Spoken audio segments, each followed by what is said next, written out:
Welcome to this evening. We're going to start with the church and some good news. You know, the church doesn't give up, right? We talked about that a little bit this morning, if you think about it. They don't want to give up. They want to wait for Jesus. And here in Fort Myers, we're grateful to be alive. Christians are gathering in Fort Myers, half outside, half inside. So it's good to see them. I read the article, and there's actually some people coming back that haven't been to church for a while.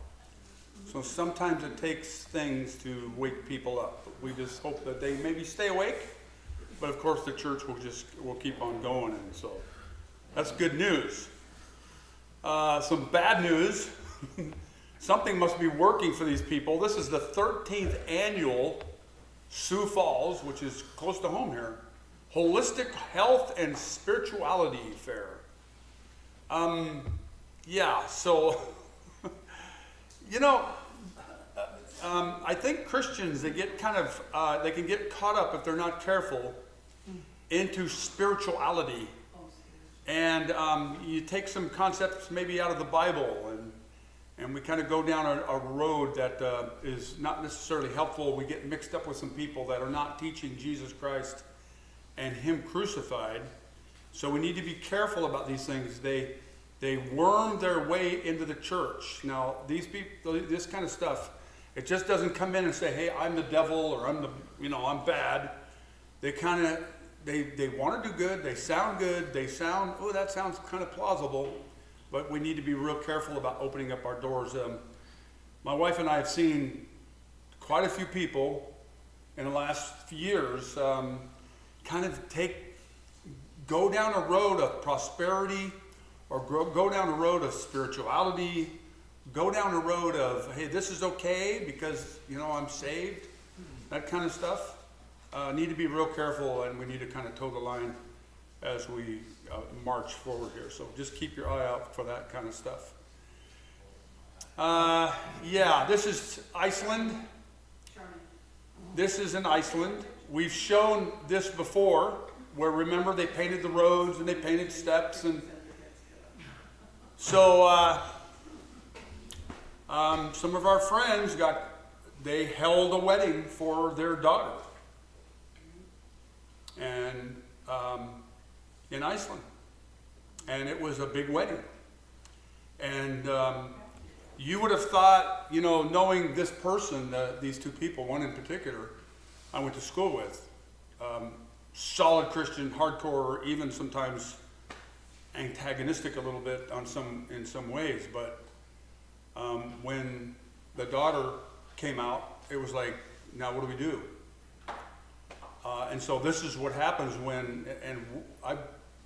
I tell you what, I've counseled quite a few people, even in this little church, about this issue when our nieces and our nephews and our grandchildren and our children come out or find out that they're homosexual, and then they have to make some tough decisions. And remember, the Lord says false teaching, talks about false teaching, and it talks about sexual immorality, and it talks about if somebody goes down this road and they proclaim to be a believer, how we're supposed to treat them.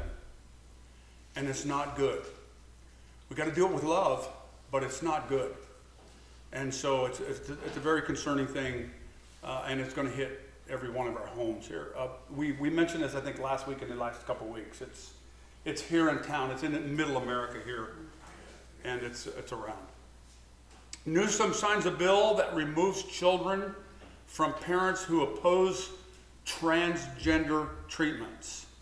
A court of this state has temporary emergency jurisdiction if the child is present in the state and the child has been abandoned, or it is necessary in an emergency to protect the child because the child has been unable to obtain gender-affirming health care or gender-affirming mental health care. So now, they were the first state, if you recall, to tell the churches and the pastors that they cannot counsel young people, especially, on transgender, on changes, those kinds of things. California, right? California was the first one. And now they're saying that the parents, they're getting to the point where the parents can't do it. And so this is very, very concerning, and it's happening everywhere. Europe, in a lot of places of Europe, have changed this way as well. So it is coming in on us. It is coming in on Middle America, and we need to be solid. It would hide medical information from parents, facilitate taking away custody of children from their own parents, and deny courts of the family's home state the ability to exercise jurisdiction over the case. So if they come in from another state, they're susceptible to this as well. So it's really very, very, very concerning times. California? Yeah. Newsom, Yeah. Real briefly, we talked about the asteroid. Remember the asteroid killer? They're going to go up and they're going to destroy this asteroid. And I was thinking, no, there was no new dates. There's no updates. And I went and I saw no updates. And then later that day, there was an update. It did come out. They didn't destroy it. They didn't. Right now, there's no. They didn't want to destroy it. Let me back up. They wanted to change its direction, its trajectory. There's no news that happened, but what it did do was it caused about 1,000 miles, a 1,000-mile trail of debris. So now this thing's shooting through space, and all the rocks and all the debris that was blown up on this asteroid is being trailed behind it. Now they say that over time it'll disperse and it'll be fine, but it's man's best steps toward saving the planet, right? I wasn't going to do anything on. It's been very, very quiet as far as earthquakes. There's been several big ones here and there every once in a while, but look at today. This is just today.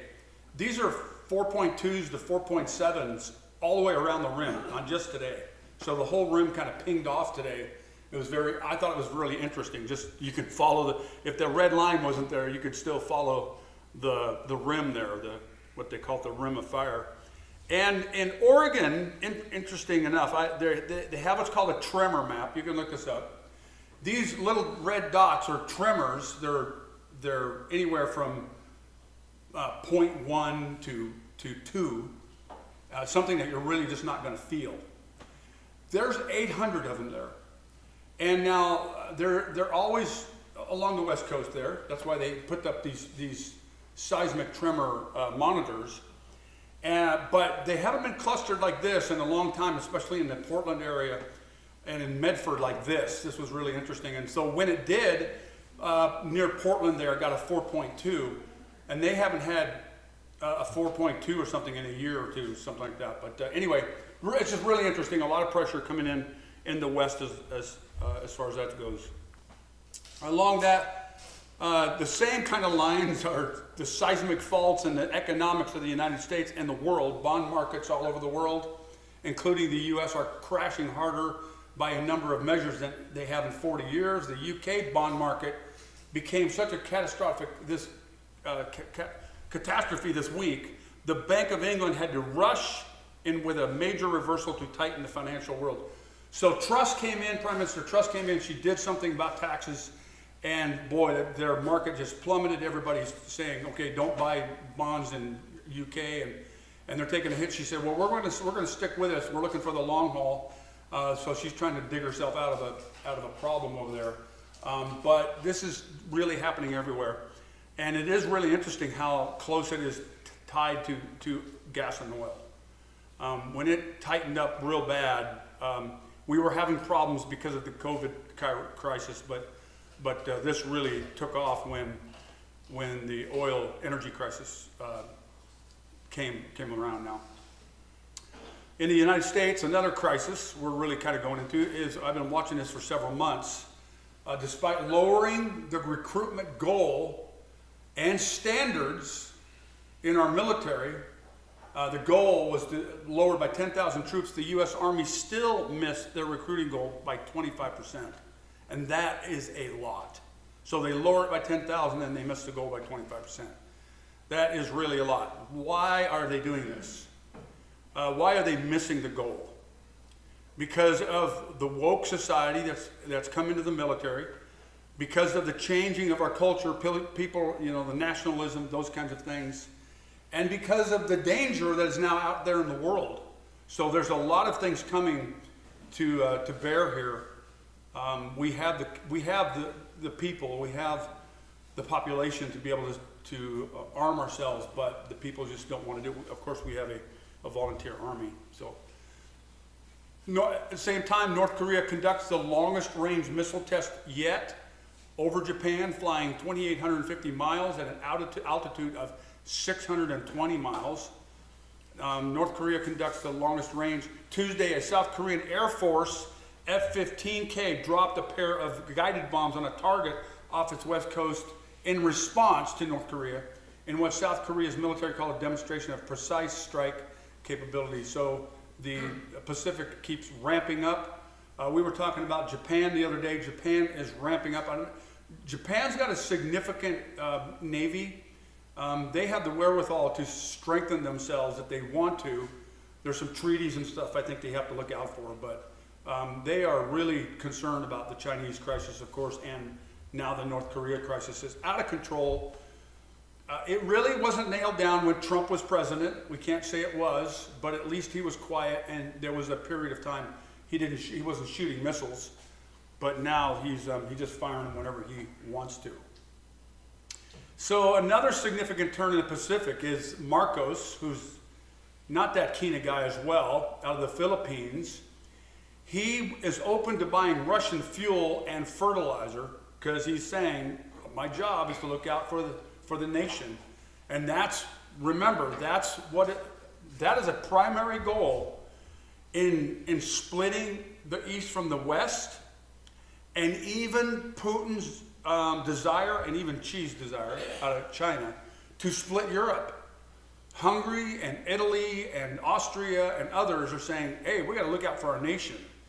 And so they're not really in step totally with the United States in particular, with the UK. Germany's kind of caught in the middle. So there's somewhat of a split in the EU, and it's something I think worth watching. And I think that plays into the Nord Stream 2 thing, as we'll talk about as well. And again, on oil, and I just thought I'd throw this up there. I had to delete a ton of slides, but I didn't want to delete this one because oil-rich Iraq should be flourishing, but instead it's floundering on the edge of collapse because of Iran, because of the militias, because of what Turkey is doing, because of the Kurdistan issue, even the Iranian government was shooting at the Kurds this last week in northern and western Iran. That's in Iran. And of course, Turkey's trying to kill the Kurds in Iraq. Remember, the Kurds are the largest national people without a nation, without borders. And they encompass Turkey and Iran and Iraq and and Syria. So this is a big deal to continue to watch. Iraq has a ton of oil. It's sitting underneath the old Ottoman Empire. It's sitting in Assyria, if you will. If you look at the ancient maps, and the Ottoman Empire used to own it, and I think they're pretty upset that they lost without knowing how much oil was underneath there. Speaking of the Ottoman Empire, we go back to this. We've talked about this for probably over a year now, for sure. But it's still being updated. Libyan Turkish Maritime Memorandum of Understanding estimates a value of $30 trillion of gas in Libya. And Libya has a lot of oil. They have a lot of gold. They're in civil war. Turkey has the ability to make this happen. They've got the ships. They're building ships. They've got the military might to back it up in that region. So Turkey wants to go after this because everybody else is going after this. They got a jump start a year or two ago on this a little bit, but they're finding oil and gas everywhere. In particular, gas is the big issue right now. So that's a $30 trillion deal, and Turkey is in one of the worst economic situations in the world, actually, especially in the Middle East. So let's move a little bit south of Turkey there and talk about Lebanon and Israel. We mentioned this a little bit, what's going on a little bit, but let's dig into the weeds here. Let's say weeds here a little bit. Israel rejects Lebanon's changes on the U.S. drafted maritime deal. Israel Prime Minister Lapid on Thursday, and stop for a second, a week or two ago, Gantz and Lapid made this deal, and then the whole world and all the Jews, and I mean the conservative Jews anyway, and the West was like, you guys are dumb, you know. But then Lebanon came back and said, well, wait a minute, we want to change something. So Lapid said no. So that's what they're talking about here. Lapid on Thursday rejected Lebanon's changes on a U.S. proposed, because the U.S. got involved, the U.S. proposed maritime border deal. Lapid made clear that he will not compromise on Israel's security and economic interest, even if it means there will not be an agreement soon. Stop there for a second. He had already capitulated. Lapid had already compromised. So he was in bad stead already. He just wasn't going to go do it again because he was taking a ton of heat, him and Gantz already. But anyway, an Israeli source quoted, he said, Israel will extract gas from the Karish rig at the moment that it will be possible. We'll get to that in a second, what Karish is. The Israeli premier also warned the Lebanese group Hezbollah against staging any attack on the disputed Karish field. Negotiations on the maritime line will stop immediately, and Hezbollah leader Nasrallah will have to explain to the citizens of Lebanon why they don't have a gas rig and an economic future. They made a deal, Gantz and Lapid made a deal without the Knesset, okay, without Israel's parliament. They made a deal with Lebanon, and Lebanon should have taken it. Even though it's going to be interesting because the Supreme Court's going to look into it and all this other stuff, but they should have taken it, but now they're stuck in a corner again. But remember the old saying about the Palestinians, and you know, they just they're not going to make a deal. They're just not going to deal. So explain that a little bit. You're talking about the gas fields out in the Mediterranean. Yeah, and I'm going to show some maps here. Yeah, I'm going to show you what the deal here. It's been going on for about 12 years. The Biden administration pushes Israel to shrink its maritime border to Lebanon.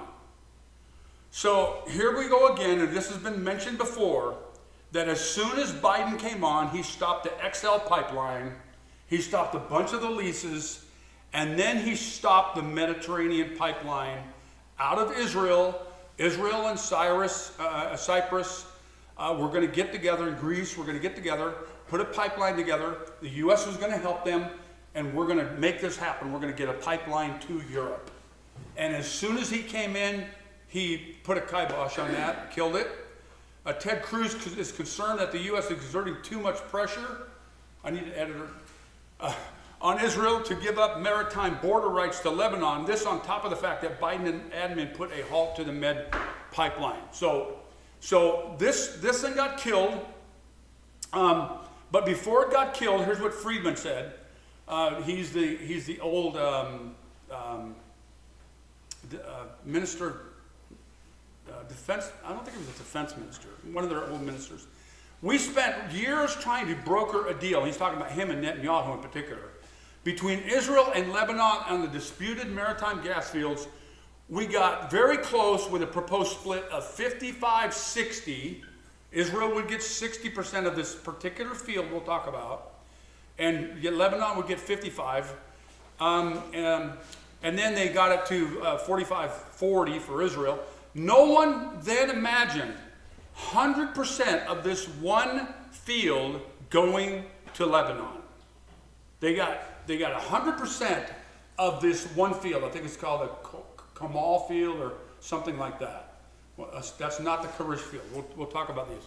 So anyway, the whole point is that, and I'm not going to read Caroline's whole thing. You should read Caroline's deal on this. She was upset. I'll read this here in a second. But so they came to a point on this one disputed field. They had it split. Everybody was kind of agreeing to it, and then Lebanon said, or Hezbollah in particular said, no. We agreed before, but no, we changed our mind. And so that's why it's been carried out for 10 years. Because Israel was not going to go back. Netanyahu was not going to go back and say, you know, we made a deal, you were fine with it, now you're not fine. In his press conference Monday, Netanyahu said that the deal which he fought against for 10 years and Lapid fell for in 3 months will not obligate a government under his leadership because it is illegal. Under Israel's 2013 Basic Law on Territorial Concessions, the government is required to present all agreements involving the relinquishment of Israeli territory to Knesset for approval. To take legal effect, an agreement requires either support of 2/3 of Knesset or the majority of the public.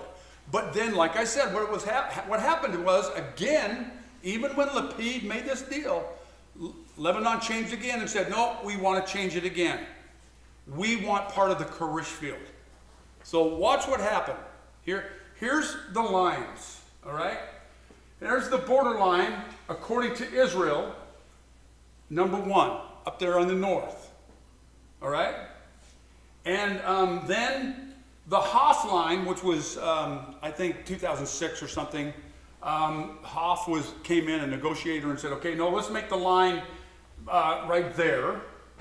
And then Lebanon in 2010 is the line 23. Lebanon said, no, we want that line. Okay? So then when Israel said, okay, finally they said, okay, we'll take that line. And you can see the fields here.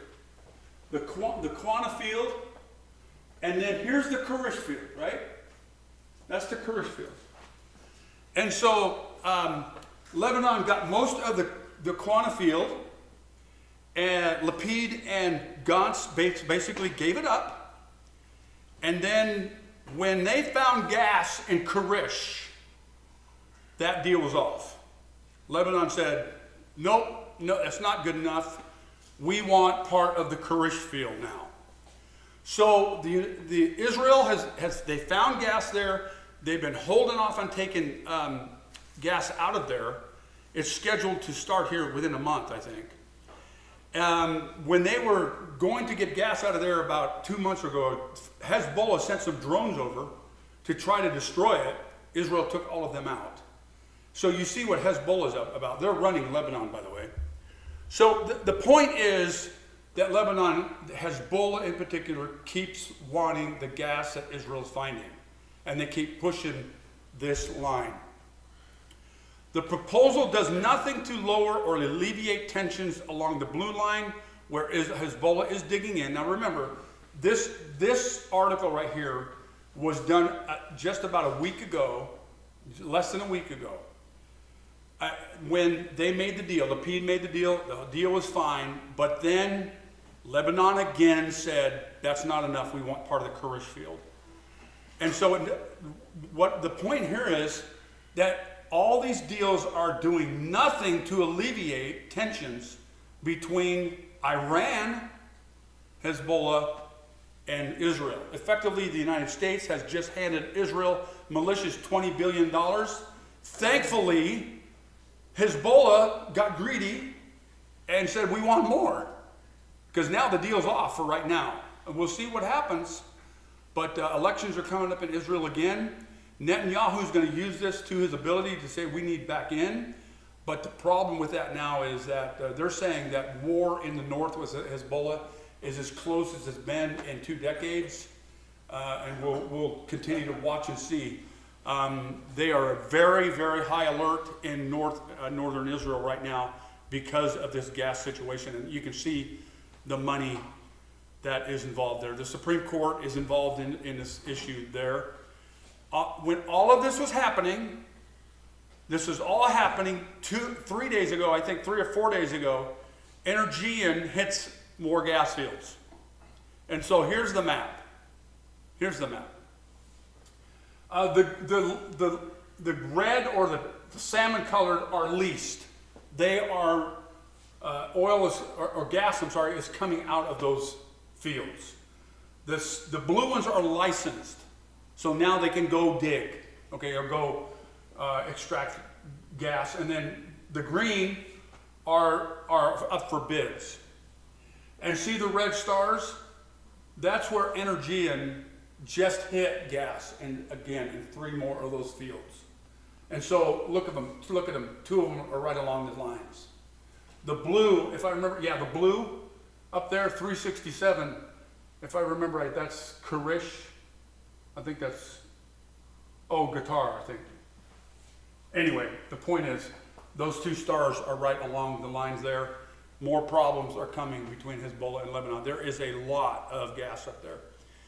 Unlike the production apparatus for the Leviathan and Tamar fields, which are down further south, which are hidden beneath the waves and connected by long pipelines to processing platforms near the shore, Kurish, which is up north, the one that they're now fighting over, is tethered to a production and storage vessel floating just above the field, which offers a tempting target to Hezbollah, which flew 3 drones toward the vessel on July 2nd, which Israel shot down.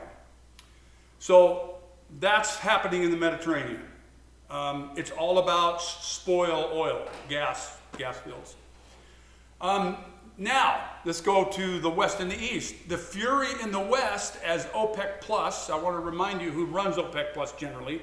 It was OPEC, which were the oil-producing nations in the Arabian Peninsula in general.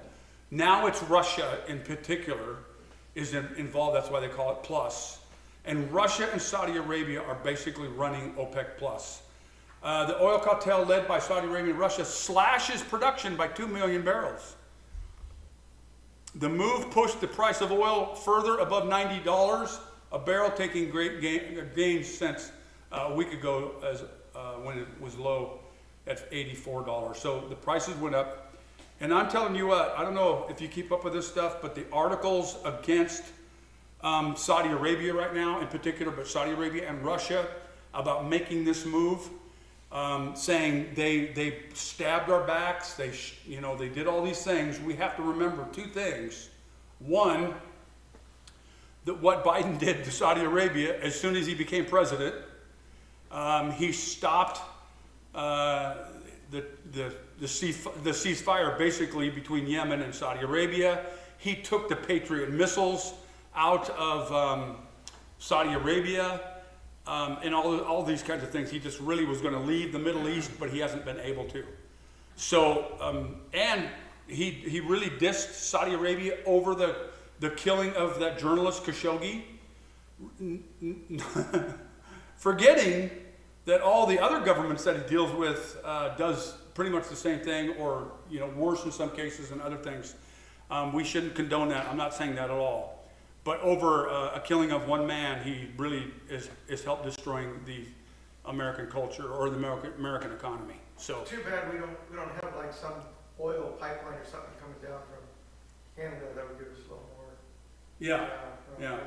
It could be an XL, Right. maybe put an XL, extra large pipeline. Right? Yeah. James. Yeah, wasn't there a pipeline that got built from either DC or New York going down to Texas, and President Biden will not turn it on? That could be the case. Yeah, I don't know. The one we were talking about was the one from Canada. Yeah, there was a big one in Canada, and of course he shut that down. They said that's dead. I saw an article saying the company said, we're done. We're not even going to fight that battle anymore. However, every once in a while, it still keeps coming up. You get the right president in there, I bet they could push it through.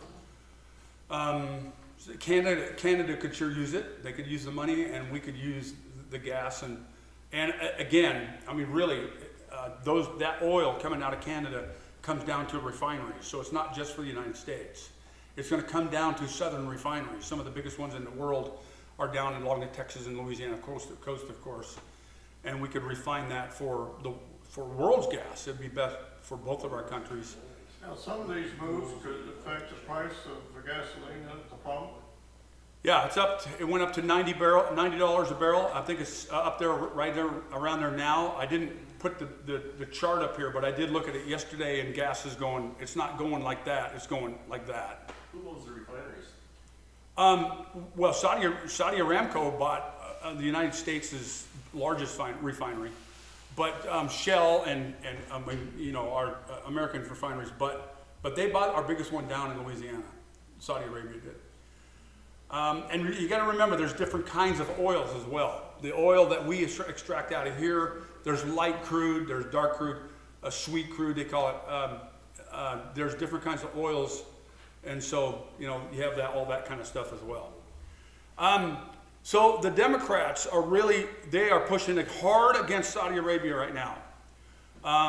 Think about it now. I want you to go to Ezekiel 38. Think about it. You've got the Dedan and Sheba, which is Saudi Arabia, and the merchants of Tarshish and all its young leaders. When I say merchants and all the leaders, I'm saying that incorporates the United States and the merchants that are down there, the leaders, the people who are guarding all that oil.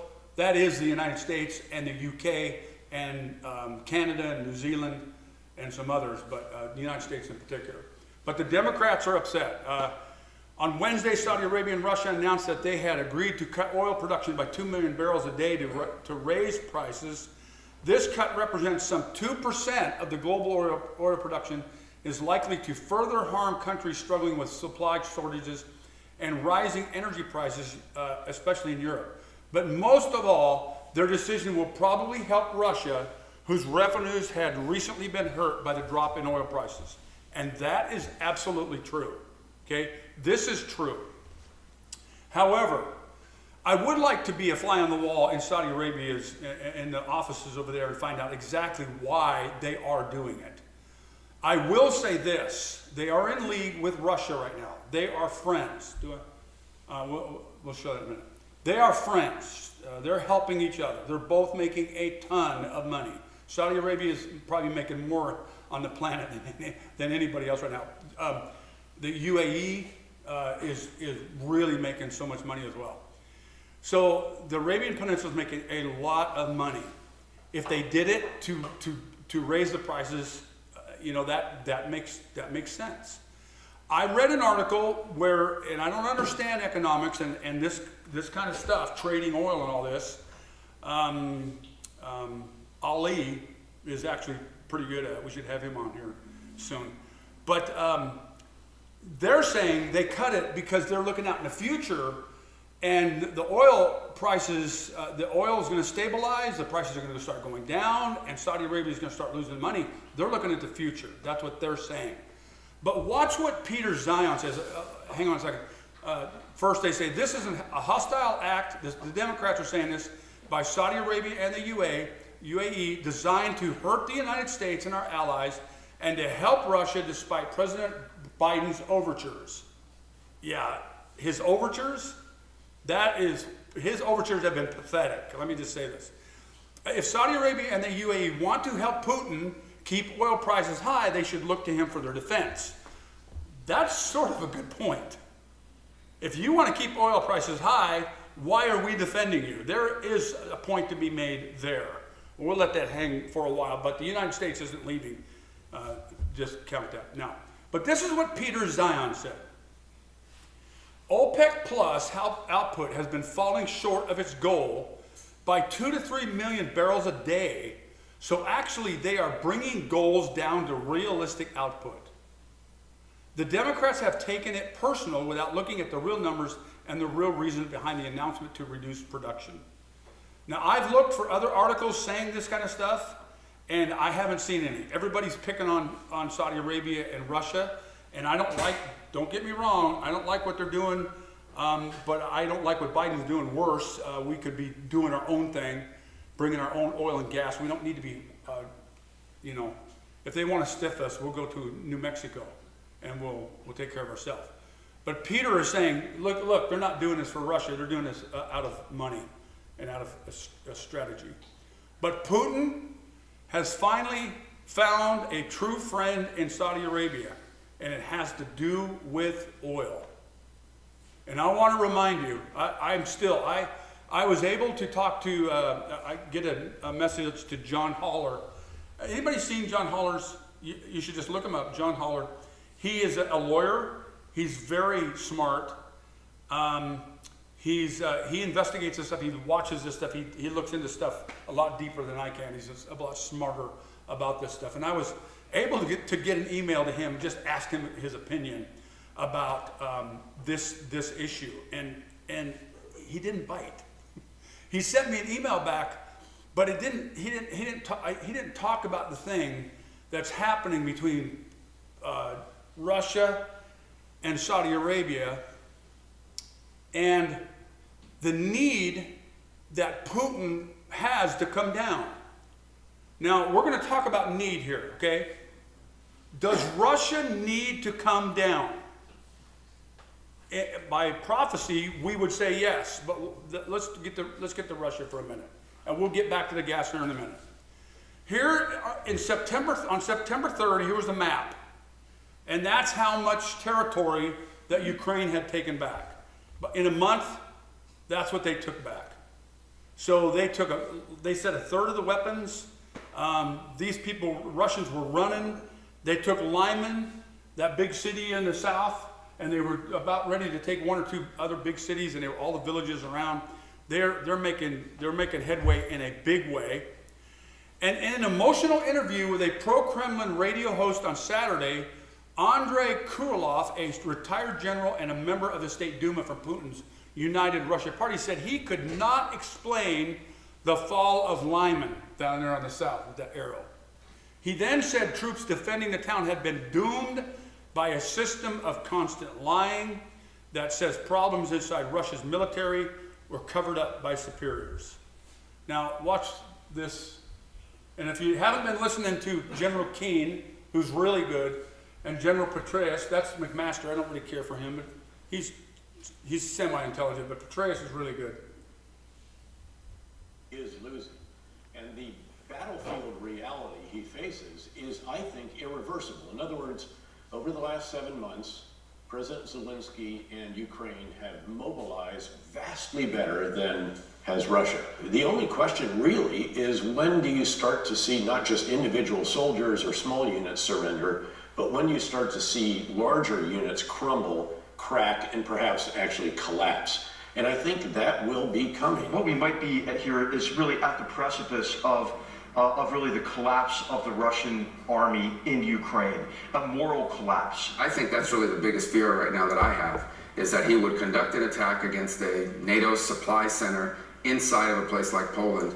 That would certainly raise the specter of a direct Russian attack against a NATO ally. I'm not saying the risk of him detonating a nuclear device as a demonstration is zero. I think certainly the risk is probably higher today than it was a month ago. I just think if you walk down that escalation path before he gets to that point, which is a pretty severe escalation, there's probably something he would do intermittent or intermediate. Any use of nuclear weapons will have severe consequences for Russia. It will, of course, totally change the nature of the conflict. We have also made it clear that a nuclear war can not be won and must never be fought. Well, I think the message to him is, if you use a nuclear weapon, it's a suicide weapon. And the response from NATO and the United States doesn't have to be nuclear. First of all, I would say, Margaret, he's under extreme pressure. I mean, you have the failures on the battlefield, which we've talked about, but also the mobilization's failing. I mean, what he's done is he's mobilized almost 300,000 people to leave the country. In response to this annexation, Russia got hit by 100,000 more individual, personal, and other sanctions, showing that the West still has more that can be done to Russia. It can still get worse for Putin and for Russia, and even the use of tactical nuclear weapons on the battlefield won't change this at all. So he's in a corner, and hopefully he understands that nukes are not going to change things. But the point is, he's in a corner, and he's made huge mistakes. I want to remind you of this face. Razov Kadamov or something, Kadamov or something like that. Anyway, it's a Russian, it's a Czech, he's a Czech actually. I want you to remember his face and why.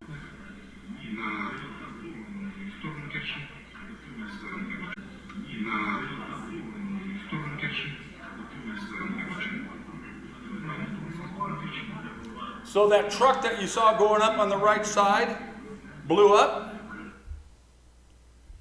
and destroyed. It blew up and destroyed the right section of that bridge, and then damaged the left section of that bridge. There was 4 lanes, and now I've heard it's down to 1. The train up there, this explosion seemed to be timed with a fuel train coming through, and the fuel train caught on fire. It damaged the tracks. It looks like they're able to use it, but everything has come to a slow crawl here. And this is significant because this is the only railway and roadway from Russian mainland, to Crimea. And Crimea is the big island down there that Russia annexed some time ago, 2014. And then this is where they're getting all their equipment, all their stuff on rail and truck to Crimea to support the southern front there with the Russians. So when Zion was saying the South is in danger, now this is going to put it in further danger. Here's the point. Putin is in a corner, and he's in a big corner. What is he going to do? I don't see him using nukes. People say he's not going to use nukes, but the United States is afraid of him. And remember, Biden was at some discussion the other day. He wasn't announcing it to the news. He wasn't telling the world. He wasn't talking to his cabinet or anybody. He was at some kind of function, and he said, we're at the most dangerous place we've been in, 60 years or whatever, since 1960. What was it, 7 or 2? 62, yeah, 62. So anyway, Biden said that kind of off cuff, and that's really caused a lot of people to be concerned and calling him, reckless. So again, I want to remind you, all the Ezekiel countries are in a mess. Now, let's say, and again, I heard a discussion come up saying, well, is Russia really Magog, because they're horrible? And what I would say to that is we need to be real careful about newspaper exegesis. We look at the newspaper and say, well, that can't be Russia because they're in horrible shape.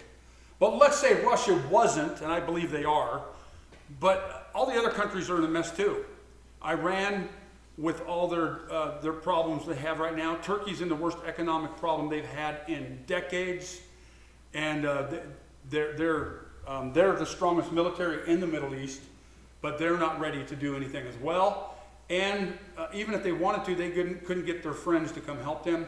And Turkey honestly doesn't have the pull in the Caucasus and the stands that Russia does. So we're just going to have to watch this play out. What it does mean is that we've got a lot in front of us. That's what I believe. We have a lot in front of us. The angry Arabs, they're mad at the United States, and that's why generally they're lining up with the United States. With Russia right now, especially in the Ukraine war. They don't really like what Putin's doing there, but they're lining up. So let's talk about need. Ezekiel 38 and the need to come and take oil and gas. We're just going to talk about gas right now, all right? Look at Russia, and this is probably not the best chart I could have got, but look at Russia. They have almost 2 trillion cubic feet of natural gas in their fields. Do they need gas? You're going to find out that this is way more than they need for themselves. Even to sell, they're way above everybody else. Look at Iran, they're second, and then Qatar is a close, a distant third, and then look at the United States and Saudi Arabia way down. I think the United States is higher than this chart shows right now. But the point is, Russia doesn't need it. It doesn't need it. Anybody see Israel on this map? They're not on this map. They're not in the top 10. And I don't think they're in the top 15 or 20. They have 40 trillion cubic feet of reserves that they know of. Now they're finding a lot more, so they're probably going to climb the charts here. But UAE, these people are making, Saudi Arabia, UAE, Qatar, they're making money hand over fist right now. So is Russia and Iran. So the point is that Russia doesn't need it. Okay, why would they come down if they don't need it? Remember the leaks in Nord Stream 2? They got blown up a week ago. And I showed you a clip. The Nord Stream sabotage will permanently shift global trade, this this paper saying, I showed you this clip with Biden, and I want to show you the whole clip. It's about 2 minutes, and the German Chancellor Scholz is with him. So watch this. If Russia invades, that means tanks or troops crossing the border of Ukraine again. Then there will be no longer a Nord Stream 2. We will bring an end to it. How will you do that exactly? Since the project and control of the project is within Germany's control. We will. I promise you, we'll be able to do it. Possibly this is a good idea to say to our American friends. We will be united. We will act together, and we will take all the necessary steps, and all the necessary steps will be done by all of us together. Today, will you commit today to turning off and pulling the plug on Nord Stream 2? You didn't mention it, you haven't mentioned it. As I already said, we are acting together, we are absolutely united, and we will not taking different steps, we will do the same steps, and they will be very, very hard to Russia, and they should understand. Okay, so the Germans were there when that was said. All right? Now watch, and I forgot about this until I was watching John Haller, and he reminded what Toria Nuland said in January. With regard to Nord Stream 2, we continue to have very strong and clear conversations with our German allies, and I want to be clear with you today. If Russia invades Ukraine, one way or another, Nord Stream 2 will not move forward. Okay, that's pretty clear. Now, last week, I was pretty sure, and I still sort of am, that the United States did not do this. But now, honestly, I'm not so sure. Look at Secretary Blinken and Canadian Foreign Minister Joly. And so we significantly increased our production as well as making available to Europe liquefied natural gas, and we're now the leading supplier of LNG to Europe. So the United States, now there's a problem here though. Liquid natural gas, so the point is, who benefits from destroying that pipeline? Honestly, right now, it's the United States. And we'll see going forward, but honestly, it's the United States. The U.S. became the #1 exporter of liquid natural gas to Europe once Russia cut off the flow. German dependence on U.S. LNG is a carrot to keep Germany in the sanction alliance. With winter approaching and German unrest on the rise, the State Department would have been concerned the Germans would go wobbly, reduce sanctions, cut off arms to Ukraine, and beg Putin for energy. The loss of Nord Stream pipelines eliminates that path to renewed gas imports to Germany, at least in the foreseeable future. Now this is interesting. This was John Haller's work again. He tagged me onto this. I went and got some more information, but watch this. There are 641 liquid natural gas conversion tankers. Each tanker can carry enough for 41,000 homes. Now this is what happens. It's in the ground as liquid gas. It has to be extracted, turned into a liquid, okay, on site, put in a shipping container, and shipped to where it needs to go, and then returned back into natural gas. So it's very, very, very expensive, even to ship it. But to convert it and all this stuff, it's very, very expensive. So there's 641 ships. 165 ships are to come online by 2025, and 286 by 2028. Now that sounds like a lot, right? But watch. Europe has 20 million homes. That needs 4,550 tankers a day. We can't supply that. We can't supply it. So the point is, there's not enough liquid natural gas tankers. Russia is still in a decent situation in the long haul, but this puts the line on the Middle East to get their lines going over there. Germany has 40,000 homes. They need 600 tankers a day. 600 tankers a day. And that's just, of course, not enough. So that brings us to this division between the East and the West. Here's Germany. There's where they're getting their gas. Okay, they were getting it from Russia. The Netherlands were giving them about 11%. Norway was getting them 20%. Now that's gone up to more, I think, 25% or so. Here's where it's the bigger the green arrows, the more gas is coming out. Of course, Russia now is kaput. Most of it's coming out of Norway right now and the United States. It's coming out of Africa. Africa is starting to make money. We mentioned this. Hand over fist now. Well, I want to remind you of that map we put up a few years ago, where the production nations are Russia down to the Middle East, and all the consumers are China in the East and Europe. And so that you can see the green arrows coming out of the production nations into Europe, the richest community in the world. Now here's a map of all the lines, and generally the blue lines are shut down. All right, generally, okay. The one in Ukraine is shut down. The two Nord Streams are shut down. I want you to look at the orange line on the bottom. That's the one that's coming out of Azerbaijan. A lot of gas flowing through that. Turkey's making a ton of money. Remember, Putin went down there. They opened up that line. They did a ceremony here about a year or two ago, and they shook hands and said, we're in this together. Now that line, and they want to extend that line, and they want to make another one, I think. So Turkey's in the run for a bunch of money here, but a bunch of those blue lines coming out of Russia are basically shut down. I wanted to show you this in Astana.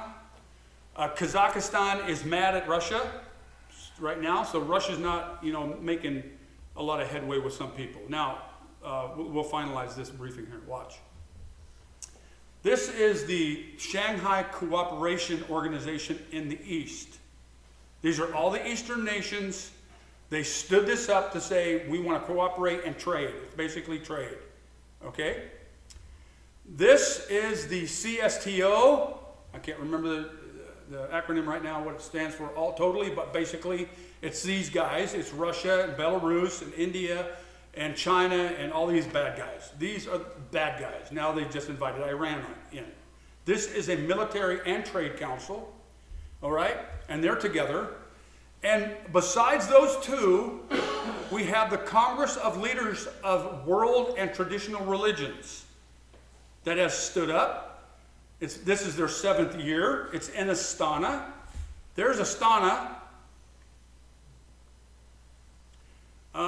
Somebody has said this looks like, sort of like Washington, D.C. when you look down on it. It looks like like masonry, kind of masons. Look, it looks almost like one of our Western buildings there with the dome, but I think it's supposed to be a mosque there. A pyramid in the back. That's a pyramid in the back. And see that building in the middle there with the ball on top. So they had their 7th council this year, and they used to be in a little room about like this. Now look where they're at. They're in a huge room. The Congress of Leaders of the World and Traditional Religions, the first annual in 2006 had 17 delegations and 22 countries. Now they have 82 delegations from 46 countries. Okay, so it's growing enormously. I want to show you what they're writing. This is their constitution. We will make every effort to ensure that the Congress of the Leaders of the World and Traditional Religions continues its regular activities for the benefit of peace and dialogue between religions and cultures and civilizations. Number 17, we call on the world political and business leaders to focus on overcoming the imbalances in the development of modern societies and to reduce the gap in the well-being of different segments of the population and different countries of the world. We call upon religious leaders and prominent political figures from different parts of the world tirelessly to develop dialogue in the name of friendship, solidarity, and peaceful coexistence. We advocate the active involvement of leaders of the world and traditional religions and prominent political figures in the process of conflict resolution for achieving long-term stability. We note that pluralism in terms of difference in skin color, gender, race, language, and culture are expressions of the wisdom of God in creation. Religious diversity is permitted by God, and therefore, religious diversity is permitted by God, and therefore any coercion to a particular religion and religious doctrine is unacceptable. Christianity is unacceptable. We call for the support of practical initiatives to implement interreligious and interdenominational dialogue for the sake of building social justice and solidarity for all people. We recognize the importance and value of the document of human fraternity, remember, signed between the Pope and the Sunni imam there in Dubai, and the value of document human fraternity for peace and living together between the Holy See and Al Sharif in 2020, and the one adopted in Mecca in 2019. Number 20, we call on political and public figures, journalists, and bloggers, while recognizing their freedoms of speech, to beware of religious generalizations and not to identify extremism and terrorism with any nation or religion, as well as not to use religions for political purposes. Do you hear what they just said a few points ago? That something is not going to be tolerated, right? And that would be Christianity, in my view. And there's some more here. They are standing up against extremisms in the world to bring everybody together. I want to show you something. That's NATO's on the left. That is the CSTO on the right. Just kind of a symbol of these Eastern blocks standing up against the Western blocks. But on top of that is this government of world religions. Who's the tie? Who ties these two together? Which person up there lives in the West and is aligning with the East? The Pope. Now the symbol on the left is NATO. England? NATO. NATO. So you have the Pope, who lives in Italy, sitting on this board in Astana. And in fact, he's the one actually that got this ramped up and going. So I want to remind you what Zechariah said about this religion that seems to me that comes out of the West and comes to Assyria in the East. I'm not going to go any further except to say this. Tis the season, and my niece sent this out yesterday. Hillsborough holidays, tree lighting, November 19th. The reason I put this here is because I congratulated her for being the first Christmas advertisement I've seen this year. I was outside working yesterday, and I heard Christmas music in my house. That's Christmas music. That's interesting. I want to remind you of something. Is Christmas the next holiday? Thanksgiving's the next holiday. Good. I had something. I hope to bring this up. Maybe I can get through this. I think I'm going to try to get through this. Okay, real briefly. Prophecy Watchers is really good. I don't have a lot of time to watch them. They get on the fringes of Christianity, and they really get into some Greek scholars, and they're really good. But they've got one guy. They had one guy on the other day, and I just couldn't help it, listening to him about the idea of the rapture. Eusebius, who lived in the 3rd century, 200, I think he was born 260 and died 340 or something like that. This is what Eusebius wrote in his commentary on Luke. You can find this, go find this in the Prophecy Watchers. When the Son of Man comes, shall he find faith on the earth? Reveals a lapse of faith. In other words, and I've heard this even recently, that means no, there won't be any faith on the earth when he comes. when no faithful man shall be found, or perhaps somewhere a few scarce ones in the time of his second theophany. For the world shall meet with a great test in the season of apostasy, in which the faithful man will be scarcely found. Suddenly there shall not be even one, because some have been taken, and the others left behind, delivered to the eagles. In this way there shall be a lapse of faith among mankind. Therefore he shall take revenge for his saints, which have been killed by the ungodly. What is he saying? That there's going to be a rapture prior to the tribulation. As all perished then, this is on Luke again, as all perished then, except those gathered with Noah in the ark, so also at his coming the ungodly in the season of apostasy shall perish, while according to the pattern of Noah, all the righteous and godly are to be separated from the ungodly and gathered into the heavenly ark of God. For in this way comes the time when not even one righteous man will be found anymore among mankind. And when all the ungodly have been made atheists by the Antichrist, and the whole world is overcome by apostasy, the wrath of God shall come upon the ungodly. Now, I do want to say something here. There is a little bit of a problem here. Because there are some people who believe in God who make it through the tribulation and go into the millennium. Okay? But what he is saying is that there's going to be protection of the ark. Now, you can make a case that it's pre-wrath if you want. But the point is there is a rapture. A lot of the church is saying there's no such thing as a rapture. The Apostle Paul, this is out of Daniel. The Apostle Paul was moved to write in his manner on the second coming of Christ. For the Lord himself shall descend from a heaven with a command, with the call of the archangel, and with the trumpet of God, and so forth. But the same apostle also set forth in order in his prophetic writings the end times coming of the Antichrist and his depravity, and after this the glorious appearing of our Savior. On his general commentaries, then shall be exalted when they shall reign with their own king, according to the apostle who said, for the first fruits is Christ, then those who are Christ and his parousia, that's his coming, the end, when he shall deliver the kingdom to his God and Father, when he shall destroy all authority and power, when the righteous shall drink the cup of the immortal life, that's the tribulation and the judgment to come. And then on Psalm 75, when he had finished his spiritual temple of rational and soulless stones, that's his church, when he's building this temple, the Lord himself shall come, even the God word, and with him the angel of the covenant to the manifested temple, that's us.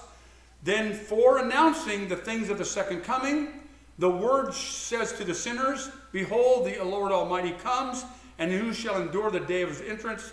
Who shall stand in his appearance?